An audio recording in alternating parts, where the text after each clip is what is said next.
Hey guys, গরিবের ছোটোখাটো একটি ব্লগে জানাই তোমাদেরকে স্বাগত। আজকে হলো শ্রাবণ মাসের শেষ সোমবার। আমি, আমার বেস্ট ফ্রেন্ড, আমার দিদি চলে যাচ্ছি জল ঢালতে আমাদের এখানে মন্দিরে।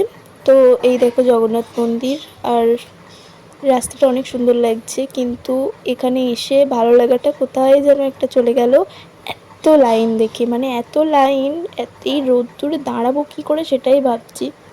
তো এখন তো লাইনটা কম আছে, তাই আমরা ঠিক করলাম যে আগে গিয়ে অঞ্জলিটা দিয়ে আসবো, তারপরে লাইন দেব। আর নাহলে পরে আরও দেরি হয়ে যাবে, জল ঢালতে আরও অনেক লাইন পড়ে যাবে। তারপরে এই মন্দিরের সামনে এসে দেখছি এখানে অনেক ভিড়, অঞ্জলি দিতেও লাইন, মানে সব জায়গায় লাইন। এখানে সবার জল ঢালা হয়ে যাচ্ছে, কেউ জল ঢালতে যাচ্ছে, আর অঞ্জলি দেওয়ার পরেই দেখো রোদ্দুরে দাঁড়াতে পারছি না বলে বান্ধবীর আঁচল নিয়ে মাথায় দিয়ে দিয়েছি। তারপর জল টল ঢালার পরে সবাই মিলে একটু জগন্নাথ মন্দিরে ভাবলাম ঠান্ডা হাওয়ায় গিয়ে বসি। তো ওই দেখো আমার বান্ধবী হেঁটে হেঁটে যাচ্ছে, আর আমি একা কেন ঠাকুর দেখবো, তোমরা একটু দেখো জগন্নাথ মন্দিরটা তোমাদের ঘুরে দেখাই। হাজরাকালী মন্দিরে তো ক্যামেরা করা যায় না, তো ওখানে তার জন্য ঠাকুর দেখাতে পারলাম না তোমাদেরকে। তো জগন্নাথ মন্দিরে ক্যামেরা করা, এখন যাচ্ছে, পরে কী হবে জানি না। তো এখন তোমরা দেখে নাও। আর এখানে আমরা তিনজন বসে আড্ডা মারছিলাম, সবাইকে দেখছিলাম, সবাই বিয়েবাড়ির মতন সেজে এসছে, চিকচিকি বানানো জামা কাপড় পরেছে, কে কী পরেছে এই নিয়ে আমরা গসিপ করছিলাম। আর বাঙালি পাড়েও ভালো, জগন্নাথ মন্দিরের এখানেও জল ঢেলে যাচ্ছে, মানে কি একটা বারণ করছে তাও জল ঢেলে যাচ্ছে।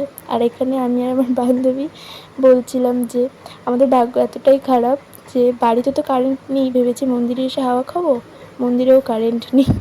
আমাদের কিসমত খারাপ। তারপর বাড়ি যাবো বলে বাইরের দিকে আসলাম, এসে দেখছি এত ভিড়, এত ভিড়, কোথা থেকে লাইন কোথায় চলে এসছে। আর এই দেখো মেলা বসেছে, বাদাম, জিলিপির দোকান, ফুচকার দোকান, আইসক্রিম দোকান, কোন দোকানটা নেই, খেলনার দোকান, গোপালের জামা কাপড়, সব দোকান আছে।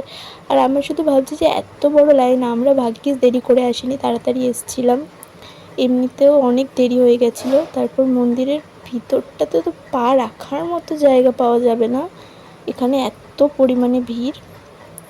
আর মানুষ এখনও বড় বড় বাঁক নিয়ে জল নিয়ে আসছে মন্দিরে ঢেলবে বলে। আর মন্দিরের ভিতরটা তোমরা দেখো, আর হাঁড়ি কাঠে এখানে জল দিতে বারণ করছে, তাও মানুষ হাঁড়ি কাঠে জল দেবেই, তাই হাঁড়ি কাঠটা ঢেকে রেখেছে।